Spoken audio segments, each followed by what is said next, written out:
Screen share हो रही? सही सही दिख रहा है ये? हाँ सही है। तो देखो इसमें है क्या। जो एक ये प्रॉब्लम हमने छोड़ी हुई थी चैप्टर नंबर 2 की। इसमें होता क्या है, हमारे हमने 3 स्ट्रेन गेज यूज़ किए थे। एक स्ट्रेन गेज हमने 0 डिग्री पे लगाया। एक स्ट्रेन गेज कोई भी एक प्रॉब्लम थी, एक 2D ट्रांसफॉर्मेशन प्रॉब्लम थी, उन्होंने इस प्रॉब्लम में लिखा गया था कि सरफेस पर ना उन्होंने 3 स्ट्रेन गेज लगा दिए थे। सही है। और 3 स्ट्रेन गेज डिफरेंट एंगल पे लगाए थे। पहला 0 डिग्री पे था, दूसरा 60 पे, तीसरा 120 पे था। सही है। जो 0 डिग्री पे लगाए थे ना उसमें स्ट्रेन की वैल्यू ये आ रही थी, और जो 60 पे लगा था उसकी स्ट्रेन की वैल्यू ये आ रही थी, और जो 120 पे लगा था उसकी स्ट्रेन की वैल्यू हमारे पास ये आ रही थी। अब उन्होंने बोला ये जो हमारे पास जो मटेरियल है ना, उस मटेरियल की जो मैक्सिमम एबिलिटी है वो ये है कि मैक्सिमम जो स्ट्रेन है वो इतना बर्दाश्त कर सकता है, मैक्सिमम जो शेयर स्ट्रेन है वो इतना बर्दाश्त कर सकता है। इस तरह मैक्सिमम नॉर्मल स्ट्रेस जो है वो ये, और मैक्सिमम शेयर स्ट्रेस जो है वो इतना बर्दाश्त कर सकता है।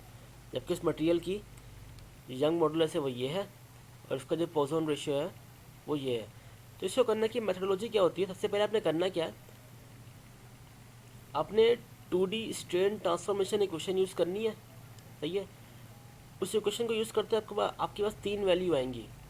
आपके पास ई एक्स की वैल्यू आएगी, strain in X, strain in Y, और शेयर स्ट्रेन की वैल्यू आएंगी इस इक्वेशन को यूज़ करके।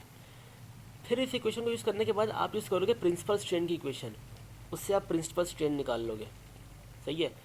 फिर उस प्रिंसिपल स्ट्रेन से आप निकालोगे मैक्सिमम शेयर स्ट्रेन, फिर उसको कंपेयर कर लोगे इन दोनों वैल्यू से, इन स्ट्रेन की वैल्यू से। सही है। ये यहाँ तक स्ट्रेन का काम हो जाएगा। फिर आप क्या करोगे, आप स्ट्रेस स्ट्रेन ट्रांसफॉर्मेशन इक्वेशन लगाओगे। उस स्ट्रेस स्ट्रेन ट्रांसफॉर्मेशन इक्वेशन से आप sigma X X, sigma Y Y और टॉ एक्स वाई मालूम करोगे, जो कि स्ट्रेसेस हैं सारे। सही है। फिर उस स्ट्रेस से आप प्रिंसिपल स्ट्रेस निकालोगे। फिर उस प्रिंसिपल स्ट्रेस को आप कंपेयर करोगे इन स्ट्रेस की वैल्यू से। अगर वो इसके इन बिटवीन है, ये इस रेंज के अंदर अंदर, तो आपका सिस्टम स्टेबल है। अगर इस रेंज से बाहर निकला तो सिस्टम अनस्टेबल है। तो देखो करते क्या, ये हमारे पास 3 इक्वेशन है। ये 2D स्ट्रेन ट्रांसफॉर्मेशन इक्वेशन है, चैप्टर नंबर 2 के बिल्कुल लास्ट में लिखी हुई है। सही है। आमतौर पे हमने 3D स्ट्रेन और स्ट्रेस ट्रांसफॉर्मेशन इक्वेशन पढ़ी है, ये 2D है। सही है। इसमें है क्या, epsilon A is equals to epsilon X, ये कॉस थीटा होगा उसका। इस तरह एप्सिलॉन वाई है, साइन थीटा, थीटा ए लिखा हुआ है ये। इस तरह शेयर स्ट्रेस, शेयर स्ट्रेन, और ये साइन, ये पूरी इक्वेशन है 3। इसमें जो ई ए, ई बी और ई सी क्या है, ये स्ट्रेन है। कौन सा स्ट्रेन है, जो कि किसी डिग्री पे लगे हुए हैं। जैसे यहाँ पे जो लगा हुआ है ना, 0 डिग्री पे लगा हुआ है, उसका स्ट्रेन ये है, ये वो, इसको बोलते हैं कि एप्सिलॉन ए है। इस तरह 60 पे लगा हुआ ये एप्सिलॉन बी है, और जो 120 पे लगा हुआ है एप्सिलॉन सी है। तो ये epsilon A B C basically हमें जो वैल्यू गिवन है ये है। और थीटा ए बी सी क्या है, 0 डिग्री, 60 डिग्री, 120 डिग्री है, जो कि एक्स एक्सिस से बना रहे होंगे रिस्पेक्टिवली। अब है क्या, हमने बारी बारी एट थीटा 0 पे हमारे पास स्ट्रेन की वैल्यू क्या थी, 1000, वो रखनी है इस इक्वेशन में, पहली इक्वेशन में रख दी। जब पहले इक्वेशन में वैल्यू रखी तो क्या हुआ, देखो जीरो था ना, तो साइन जीरो जीरो हो गया, ये चीज़ जीरो हो जाएगी, ये चीज़ भी ज़ीरो। तो जो एप्सिलॉन ए था बेसिकली वो सिग्मा, वो एप्सिलॉन एक्स के बराबर ही है। फिर एट थीटा को 60 रखा हमने, 60 पे क्या था हमारे पास स्ट्रेन की वैल्यू ये थी, तो उसको इक्वेशन में पुट किया, बी इक्वेशन में पुट करने से क्या हुआ, हमारे पास यहाँ पे 2 अननोन आ गए। एक तो एप्सिलॉन वाई अननोन है, दूसरा ये हमारे पास शेयर स्ट्रेन अननोन है। तो यहाँ पे 2 अननोन है, एप्सिलॉन वाई अननोन आएगा, और ये अननोन, यहाँ पे हम रुक गए। फिर दोबारा तीसरा केस क्या था, हमारे पास एक और गिवन था, एट 120 पे स्ट्रेन की वैल्यू ये आ रही थी। तो जो लास्ट वाला था उसके अंदर थीटा 120 रखा हमने, और स्ट्रेन की वैल्यू रखी। इसके अंदर हमारे पास 2 अननोन आ रहे थे, एक एप्सिलॉन वाई का अननोन, और एक हमारे पास शेयर स्ट्रेन इन एक्स वाई अननोन आ गया। अब 2 इक्वेशन है, इक्वेशन 1 और इक्वेशन 2, और 2 अननोन है। दोनों को सॉल्व किया, सबसे पहले क्या कि दोनों को सिंपल ऐड कर दिया। ऐड करने से क्या होगा, ये वाली चीज़ और ये वाली चीज़ कैंसिल आउट हो जाएगी। जब दोनों को ऐड किया तो जो शेयर स्ट्रेन की वैल्यू थी वो कैंसिल आउट होगी, और सिर्फ एक पैरामीटर बच गया, ई वाई, एप्सिलॉन वाई। तो हमने एप्सिलॉन वाई की वैल्यू निकाल ली। एप्सिलॉन वाई की वैल्यू को किसी भी क्वेश्चन में पुट कर दो, उससे हमारे पास क्या आ जाएगा, शेयर स्ट्रेन की वैल्यू आ जाएगी एक्स वाई में।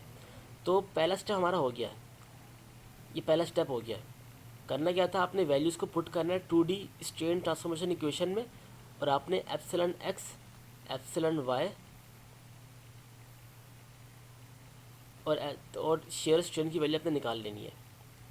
अब इन तीनों की वैल्यूज से आप क्या निकालोगे, आप मैक्सिमम स्ट्रेन निकालोगे।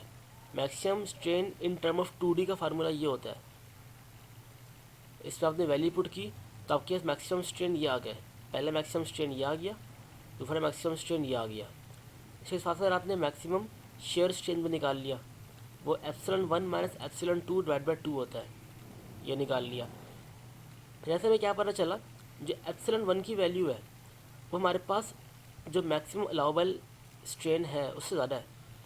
मैक्सिमम अलाउबल स्ट्रेन ये है हमारे पास 2200 माइक्रो एप्सिलॉन, हमारे पास जो आ रही है वो 2874 आ रही है। तो हमारे पास जो स्ट्रेन की वैल्यू है, मैक्सिमम स्ट्रेन की वैल्यू, वो एक्सीड कर रही है। तो ये एरो उल्टा आएगा, सही है। इस हिसाब से हमारा सिस्टम फेल हो सकता है। अब इसको हमने चेक करना है, अच्छा स्ट्रेन के हिसाब से सिस्टम फेल हो सकता है, अब इसको चेक करना है हमने स्ट्रेस की रिस्पेक्ट से। अब हमने करना क्या है, यहाँ तक हम पहुँच चुके हैं। अब अगला स्टेप क्या है, हमने स्ट्रेस स्ट्रेन ट्रांसफॉर्मेशन इक्वेशन लगानी है, और stress in X, stress in Y और शेयर स्ट्रेस निकालना है। तो अगले स्टेप में हमें ये स्ट्रेस होगा यहाँ पे, सही है, ये स्ट्रेस होगा। यहाँ पे हमने स्ट्रेस स्ट्रेन ट्रांसफॉर्मेशन इक्वेशन लगाई, और ये हमारे पास स्ट्रेस इन एक्स आ गया, स्ट्रेस इन वाई आ गया, और हमारे पास शेयर स्ट्रेस आ गया। ये भी चैप्टर नंबर 2 का जो लास्ट पेज है ना न्यूमेरिकल से पहले, उसमें ये क्वेश्चन गिवन है, ये वाली क्वेश्चन भी, ये वाली क्वेश्चन भी, और ये वाली। ये basically 2D stress strain transformation equation है। जब हमने सिग्मा एक्स, सिग्मा वाई और टाउ एक्स वाई निकाल लिया, अब इन तीनों को यूज़ करते हुए हम निकालेंगे प्रिंसिपल स्ट्रेस, जो कि सेकेंड लास्ट स्टेप है।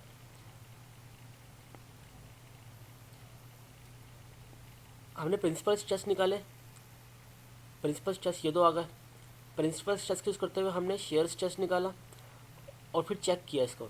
हमारे पास जो मैक्सिमम जो था ना, जो हमारे पास ये जो आ रही वैल्यू, मैक्सिमम प्रिंसिपल स्ट्रेस की वैल्यू जो आ रही है, वो कम है हमारे पास इससे। तो ये हमारा सिस्टम स्टेबल होगा विद रिस्पेक्ट टू स्ट्रेस, लेकिन स्ट्रेन की रिस्पेक्ट से वो फेल हो सकता है। तो इस तरीके से आपके पास क्वेश्चन में चेंज कर सकते हैं। क्वेश्चन आपको थीटा कुछ चेंज कर देंगे, या तो यहाँ 0 दे देंगे, यहाँ 90 दे देंगे, या 60 दे देंगे। अच्छा 0-90 वाला बहुत आसान होता है, वो इस क्लास के लास्ट में भी करेंगे, जिसमें 0-90 होगा, बीच में कोई दूसरा एंगल होगा।